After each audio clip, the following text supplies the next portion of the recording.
Yo, what's good, everybody? It's your boy Demetrius behind the lens. And if you're into sports, then this episode is definitely for you. This is the Creative Vibe Podcast, episode 010, which is episode 10. And you can see I'm dressed for the appropriate guest that we have on today. He's a former pro athlete. He's the founder of Ballin for Peace. He's also a coach and referee for the H2o Basketball Association, which we'll get into, event planner, hip-hop enthusiast, and a friend of mine as well for a very long time. So without further ado, I'd like to introduce the one, the only, Haron, H2o Hargrave. What's good, bro? What's going on? What's going on, man? I love the introduction, man. Thank you. Appreciate that, bro.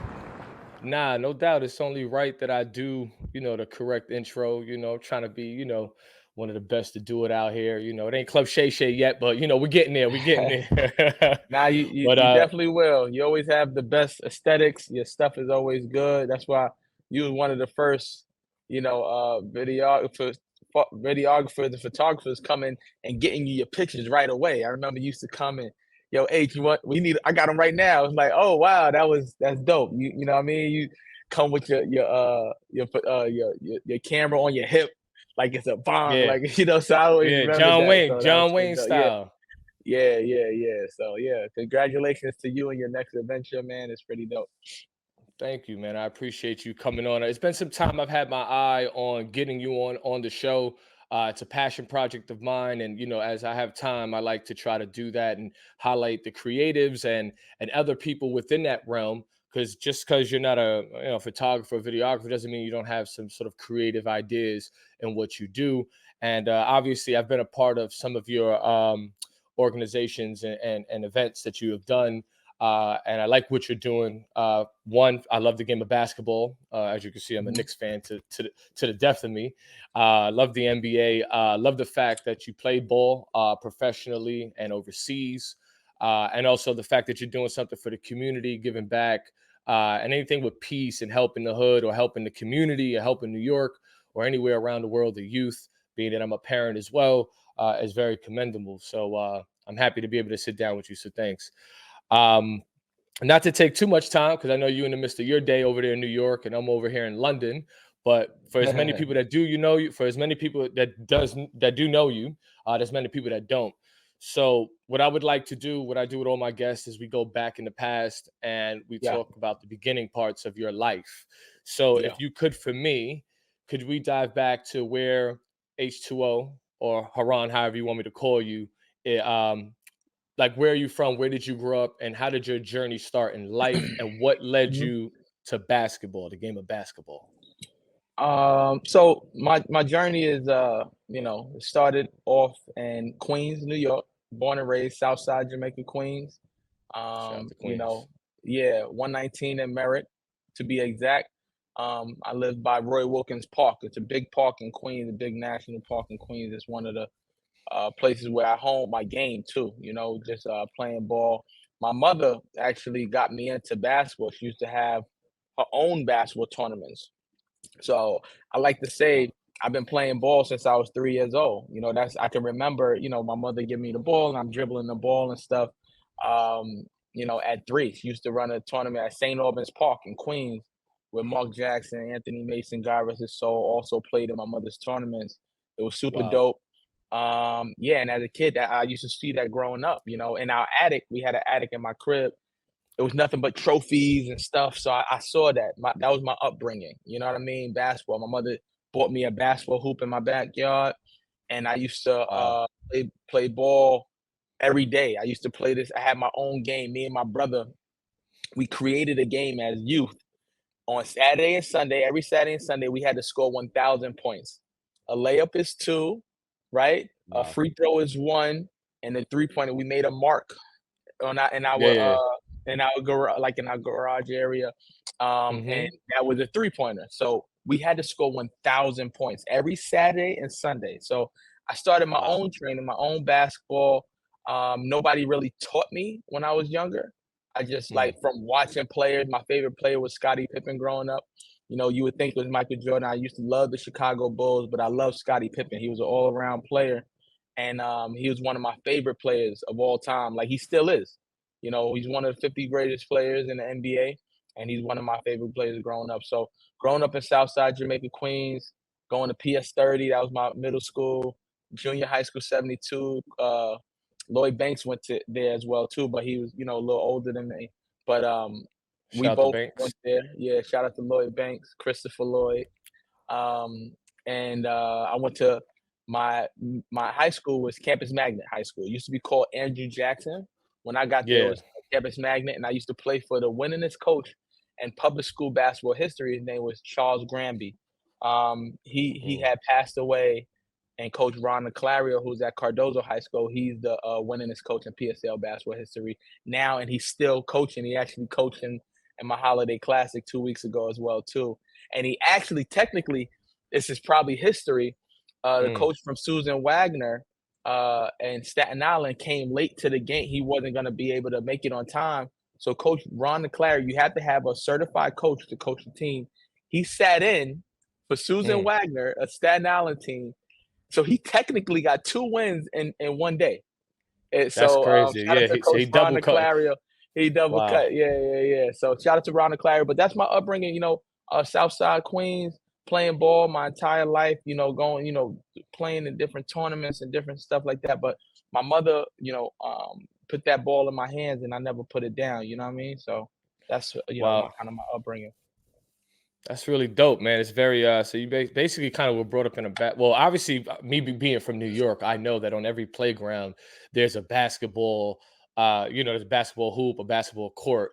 Like here in London, it's football first, which is soccer as we would call it. But we're basketball culture. It's in the music, you know what I'm saying? It's in hip hop, it's in everything. So, even myself going out and playing ball and, playing for Job Corps. And traveling with Job Corps and hooping and stuff. So, That's I got a little hoop background. I just wish that, when I went down to Atlanta, I started getting into wrestling, which is funny. I love wrestling, bro. I love wrestling. So I used to go to Gleason's and train with Johnny Rods. Oh, you talking about wrestling? No. I like to watch WWE. Yeah, let's. No. That's what I'm talking about. So I started training with Johnny Rods down in Brooklyn, and wrestling at that point was like everything for me. And basketball was sort of on the back burner. It was like what I did at the park. But I really wish I would have honed in more on basketball because I played for my school. I loved being on a team. I loved what basketball did in terms of accountability, in terms of honor and respect for your higher ups and the older cats that were there coaching you. If you slacked on, everyone had to get down and do push-ups or do 100%. More suicides. So I loved what basketball kind of did for me. And then obviously I got, after I realized I didn't want to be a wrestler, it was hip hop and cameras and media that sort of was my other itch. So, because I kind of missed that window for the NBA or trying to even pursue anything in basketball, at least in my mind, that became more manageable. But hip hop and basketball was always one. And after seeing LeBron score, I think it was 45, 47 points in overtime against the Detroit Pistons. That's when I left wrestling alone, and I was like, yo, this is amazing. And I just became a LeBron head for a long time. But once Melo came to New York and I realized LeBron was never coming to New York, I just fell in love with Melo. So shout out to Carmelo Anthony as well on his podcast. Shout out to Melo. 7 p.m. in Brooklyn. But that's really dope, man. I'm very inspired by that. So it's a very small window. It's a very small window for your basketball career. Like if you really want to do it, it's very small. And so like even with my journey to playing Division I ball and playing overseas was not the typical journey. I didn't play major AAU basketball. I played a lot of tournaments. I only played 1 year of high school basketball. I only played my senior year of high school basketball for reasons that were weird. But like when I told you my middle school had the 9th grade. My middle school had the 9th grade. I stayed. So that wasted my freshman year of high school basketball. My sophomore year, I broke my left wrist.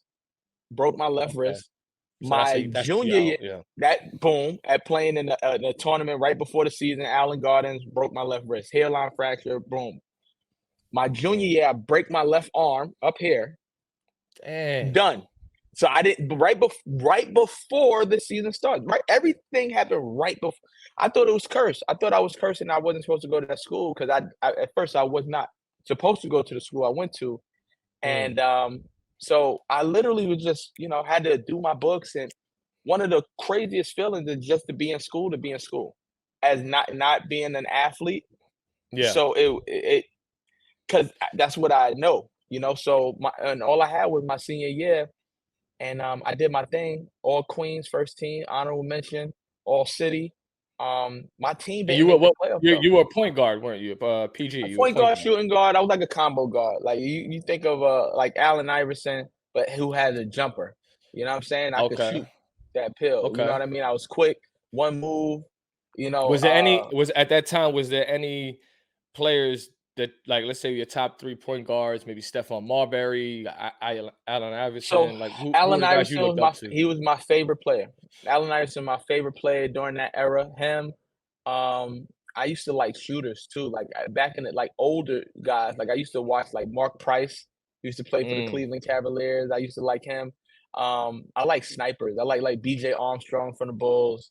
You know what I'm Mm. saying? Like these are players when I was growing up, I liked their games. I used to like when they hit threes and stuff. But Allen Iverson was my favorite player. Scottie Pippen was my favorite player. So on the defensive end, I always try to play like an all-around game, like because of Okay. Yeah. Scottie Pippen played. Okay. I used to, even though I was the best player on my team, I would like to still defend the best player on that team. There would be people Mm. who they didn't want to defend me. Like I Okay. put something up the other day. I played in a 35 and older, and they triple teamed me the other day, like last week. Wow. And That's 35 crazy. and older, I'm still getting triple teamed from my reputation of who I am at H2O, and I'm like, yo, I'm just trying to get some wreck, some Yeah. bump, Yeah. but Yeah. this is against the guys. They not trying to. And I came late to the game, because this ain't when I have my games. I got a game tonight, but I don't play as much in tournaments Hmm. as I used to. But when I still play, I still get that respect where people are still. You don't think 35 and older, somebody trying to triple team you in a game, like Yeah. the That's crazy. entire game.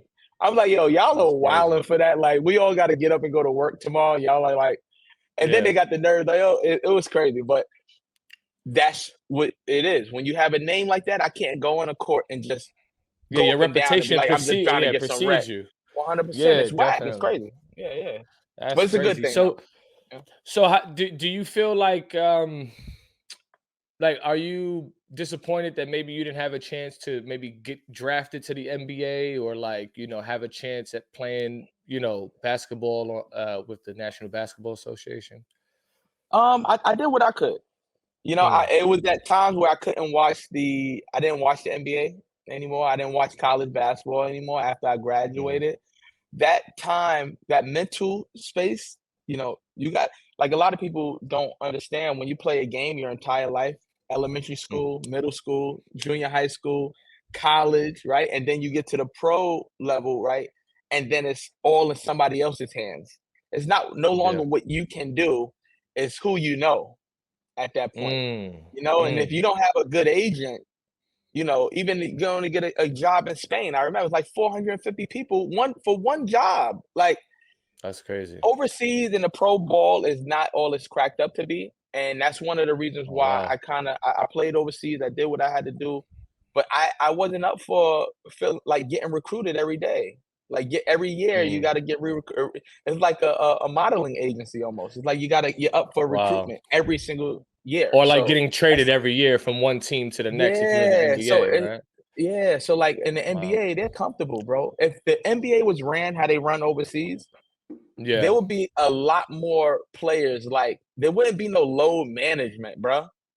Bro, I'm giving you Mm. money. You better play. Or you not playing. There's people getting cut every day overseas just Yeah. because of the structure. You got to put up or shut up. You got to put up or go home.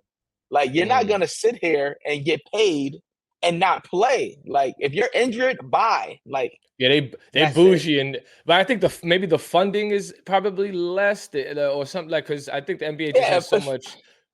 They've got such sponsor, but they treat these guys like precious stones, like, all right, sit yeah, down. Oh, okay, this is my you're angry. precious cargo. Yeah, this is my precious cargo here. Like we can't. Yeah. So overseas, they're more about the business, and then NBA takes a lot from overseas without people even realizing. Like I think now, especially NBA is now too. Yeah. putting the patches and all that. That's an overseas thing. Like I Yeah. used to, Yeah. I play with Gazmatan Mediash, who's like owned by like a gas station and stuff like that in Romania. And he had patches all over. Looking But like a NASCAR driver. 100%. So I still have I gotta, I'm gonna tap more into that stuff. I don't really show these, my old jerseys and stuff like that.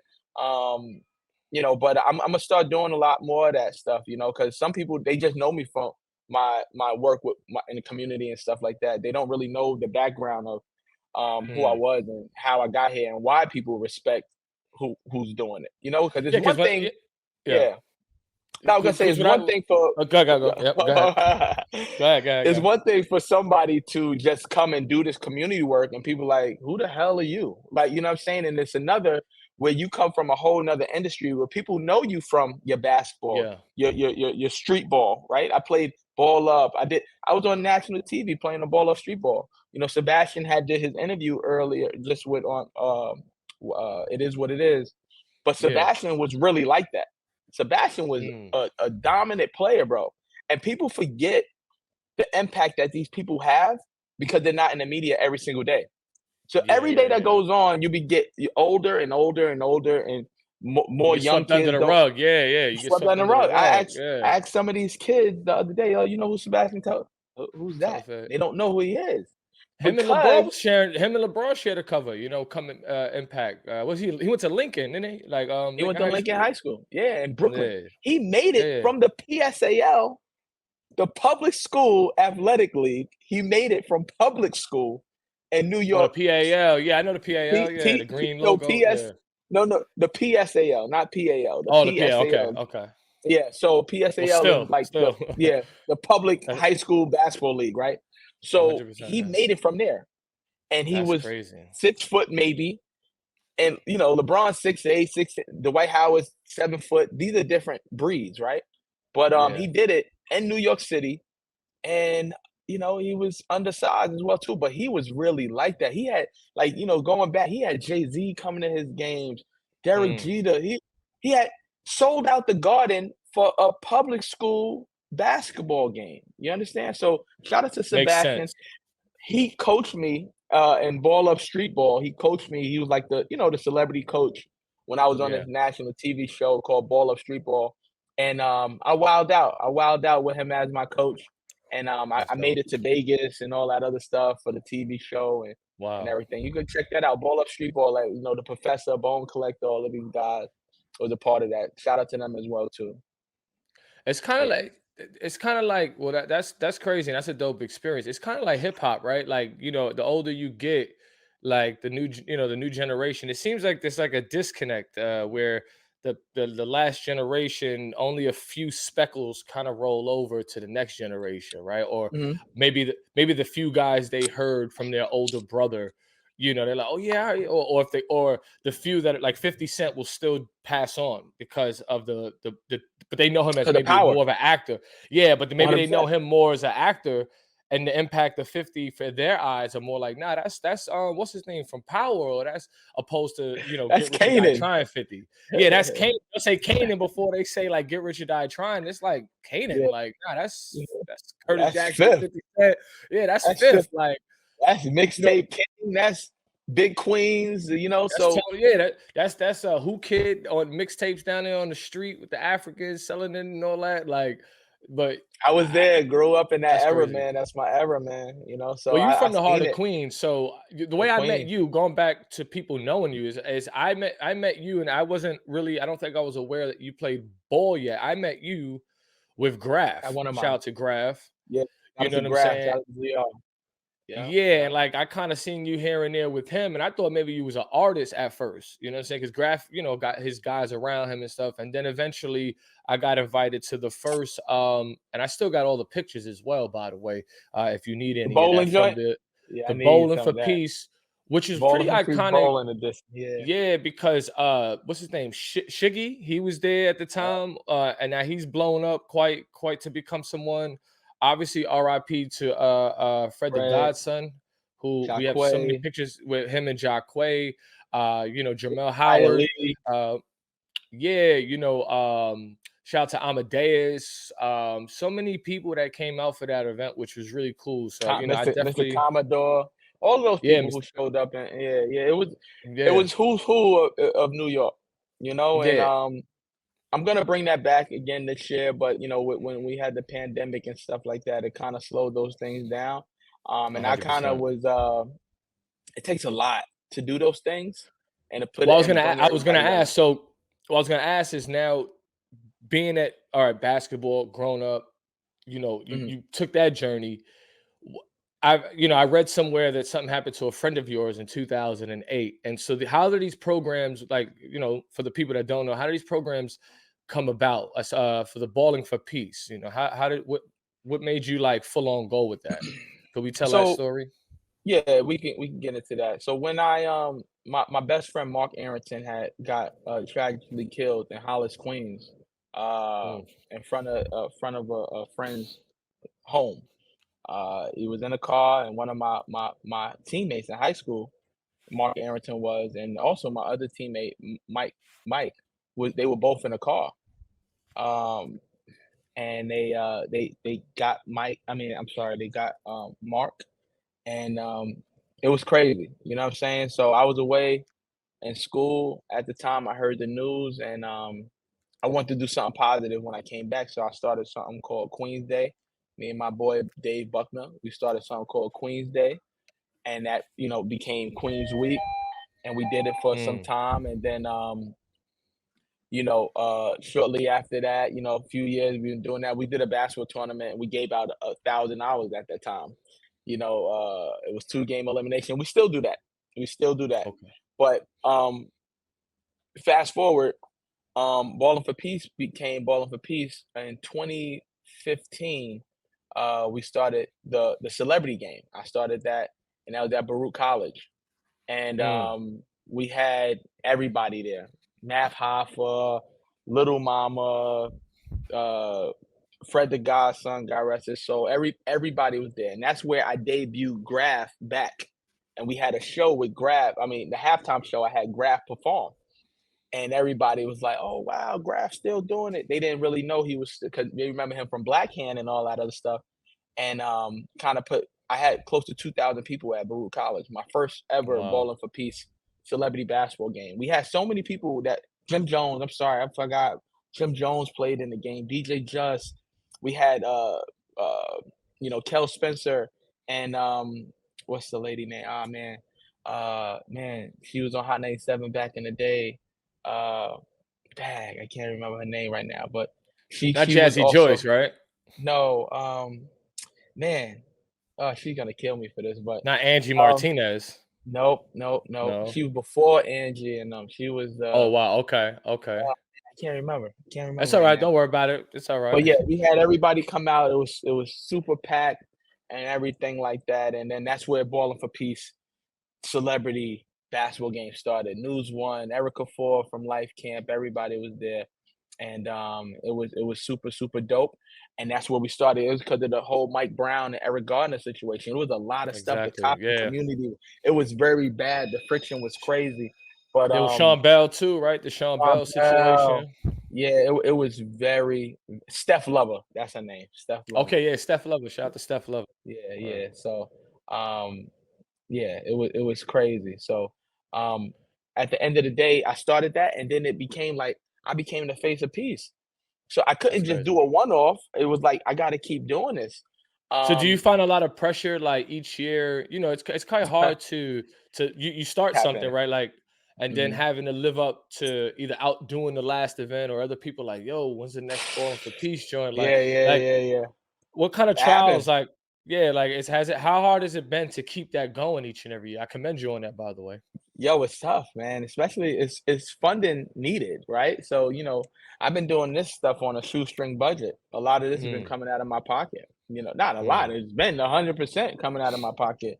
And we became a full-fledged 501c3 nonprofit in 2019. But all those mm. years before that, Ballin' for Peace. If you look at it, it was H2o Basketball presents Ballin' for Peace, but people don't Okay. pay attention. So it was my basketball company, H2o Basketball presents Ballin for Peace. Which is probably funded by you as well. So 100% it was funded by me, and yeah. but we used to do it for the program for H2o Basketball. It was Ballin for Peace with the charitable division of H2o Basketball. So that's Okay. how we did it. It was just the name that we trademarked and we got it done. But now it's a whole 501c3. So now I'm learning more. When I first started, I just was doing it, grassrooting it, and I learned a lot more. It's a lot. So there are people who do stuff Mm, and there'll be 2 people at the event, but they're fully funded. So they got money, and this is just another event that they have to do on their calendar. mm, Other than when I have to feel like I gotta show and prove, and I gotta yeah. prove stuff to people and everything like that. And it's but I did it. And now I learned enough to where doing it the right way is how it's supposed to be done. So those are the things that I learned is trial and error, a lot of trial and error. So you asked about how tough it is. It's tough because when you're paying for these colleges, Baruch College don't care about who you are. They may give you a discount because you're a nonprofit, but or hold off on some tax.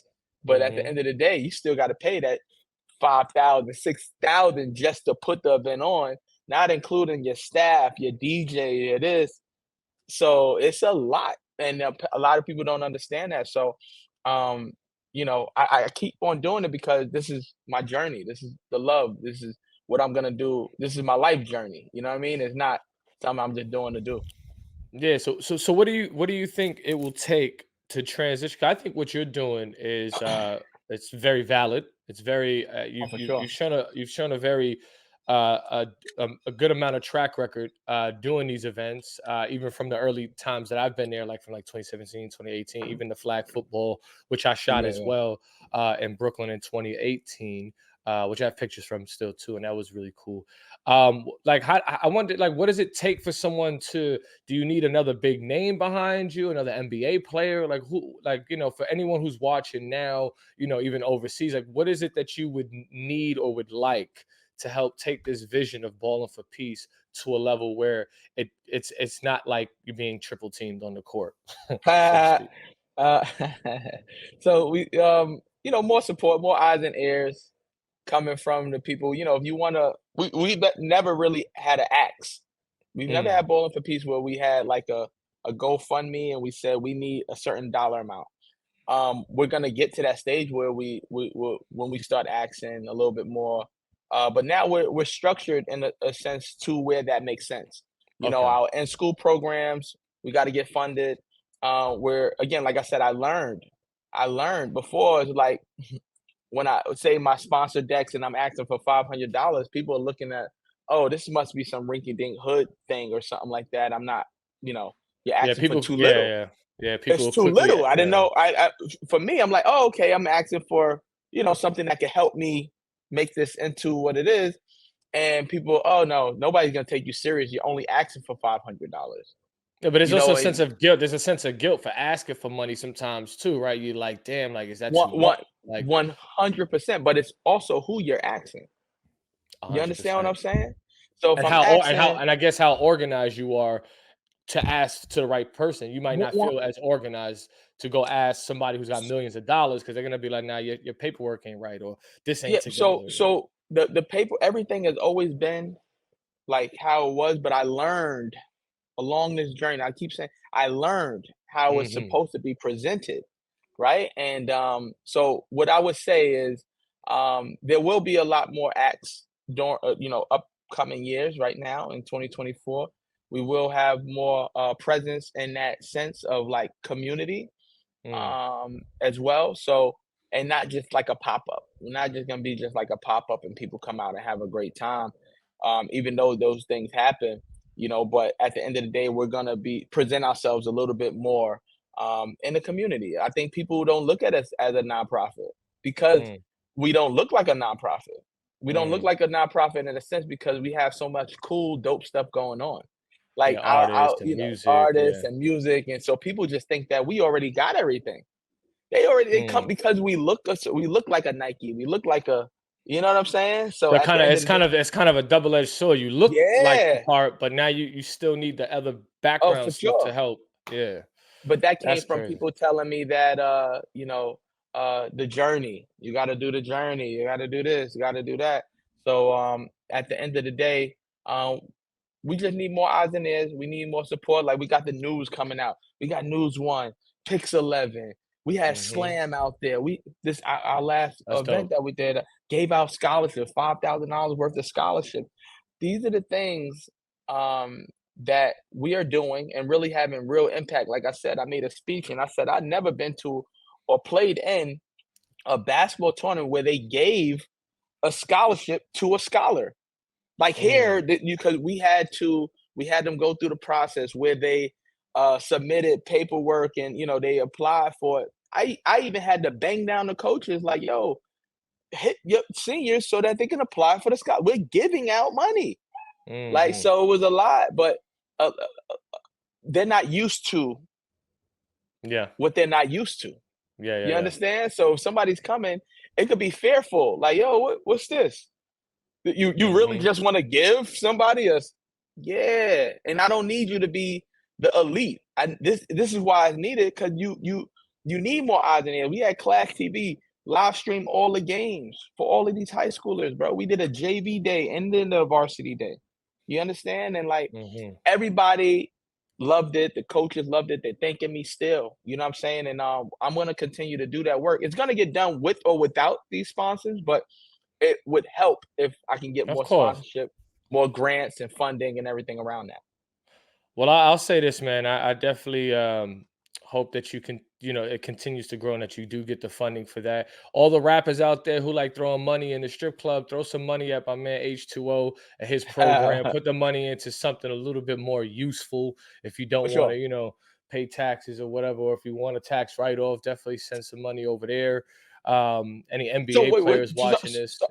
sorry to cut you off on this. So Yeah. we are gonna start adding more people to our board and actually have them, they'll be paying into to what we're doing. So like we have a Okay. whole calendar of all the stuff we're doing, and if they want to be a part of it, our youth clinics, we're gonna do something at Art Basel this year in Miami. Dope. The NBA All Star Weekend having these collect. So now we're gonna have members who are paying into Okay. to being on our board. So all of this rollout is actually happening. So this is a great segue and a great topic that you just brought up because it's definitely needed.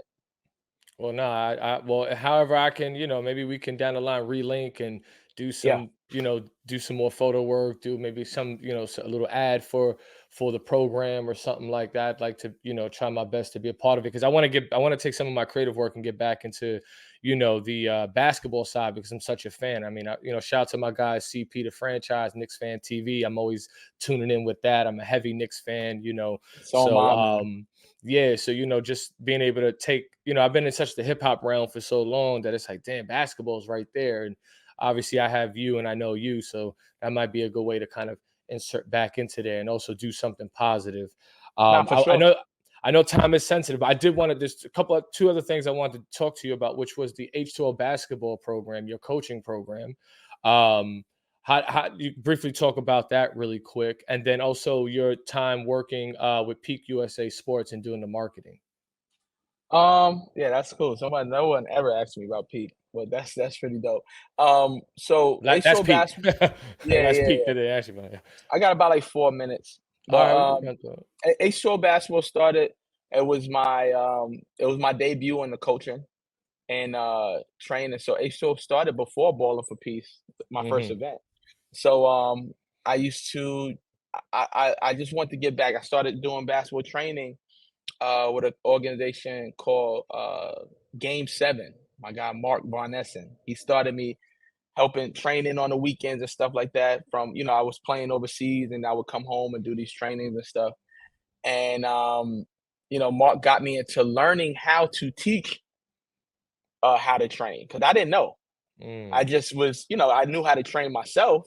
I knew what I liked, but it's different when you're training a kid and different yeah. things. So I was able to train from ages like 6 all the way to high school. And I started that with Game 7. Then I went to Long Island Lightning and I started my own program, H2O Basketball, because I felt it was these things were too much. So I Hmm. wanted to start a program where it was more affordable for the kids, and I started H2O Basketball. My name H2O. basketball. We started doing the AAU tournaments, and I started traveling with these kids and having practices and workouts and everything, and it kind of blew up. And I started with them on the fourth grade, and it went all the way to they was in the ninth/10th grade, and COVID hit, and it kind of like ruined it, because they went from ninth graders Yeah. to like seniors. You know what I'm Mm, saying? And I was yeah. just going. I would have my one team, and I was going with them one year at a time, and and a lot of them they're in like college now and stuff, and it's crazy to see and say, but I started doing that, and it was a wonderful time, and I still have my chat with the players. I love them, and I wish them all the best, and I'm thinking maybe. It's kind of tough for me to start that back up again, but maybe we'll be doing the basketball programs, but that's what NYPD is more collaboration based. I can't just That's do it by dope. myself anymore. But H2o Basketball has been super dope. We still have some, we still post on the gram and stuff like that, but Yeah. it's more training based now. So I'm gonna start with that probably in 2024. We're gonna do more collaboration based training. With Peak Sports, I locked in with a guy named Jing Lu. Jing Lu.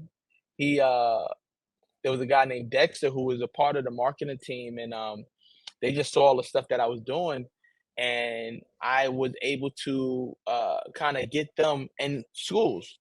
They had all the Mm, uniforms, the book bag, the solar backpack, the sneakers, the socks, and I kind of just was like, okay, this is what I'm gonna do. I'm gonna put you guys in these schools, affordable uniforms with all of this stuff, and we're gonna undercut everybody and get peak wow. into to these schools, and that's what I did. And they had Tony Parker, Dwight Howard, all this other stuff going on at the time. Lou Williams, he was the sixth man of the year at that time, and I was able to market the hell out of them and got them rocking and rolling. They was in a lot of That's schools. We had them fire. in high school, construction, Springfield, Martin DeFlores. We had them at South Shore.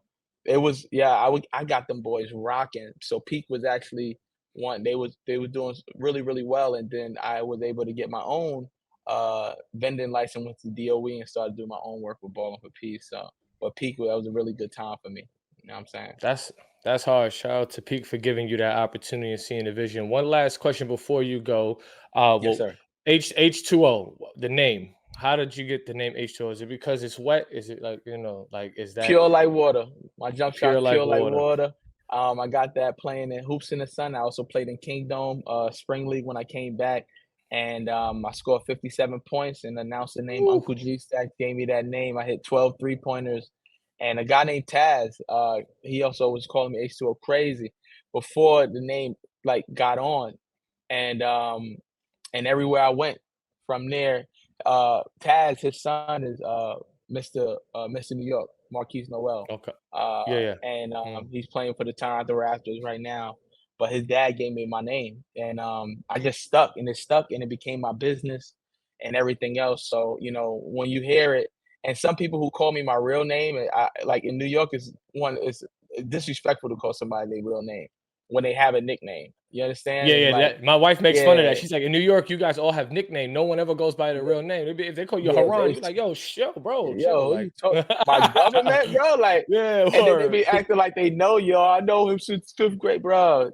Call And if they me, call you by your bro. last name, you know they the feds or Yeah, something. You know yeah. something's They up. Like, Haran uh-oh. Hargrave.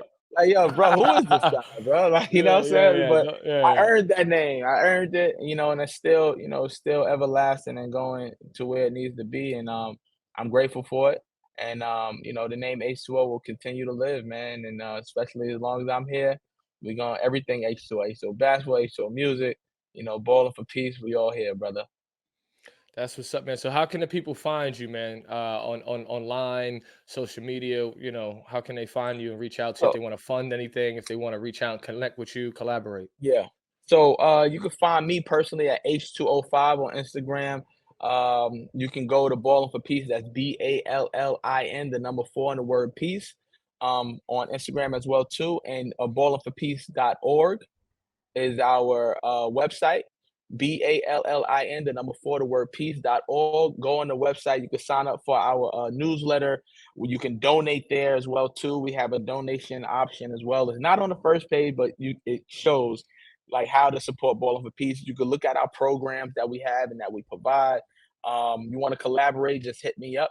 Let's make some magic happen. You know what I'm saying? It's I'm open to collaborating. especially if it's something to collaborate with. Just don't come and bring me, half behind stuff. Yeah, well, we can see about getting the H2O program and everything, the awareness to London. Basketball in London is growing. So definitely, we'll definitely make sure that. I want to thank you for coming on the show. I know time is No doubt. limited. Yes, So sir. H2O, thank you for coming on the Creative Vibe podcast. It's Demetrius behind the lens, and we Yes, signing sir. out, brother. Peace. Peace.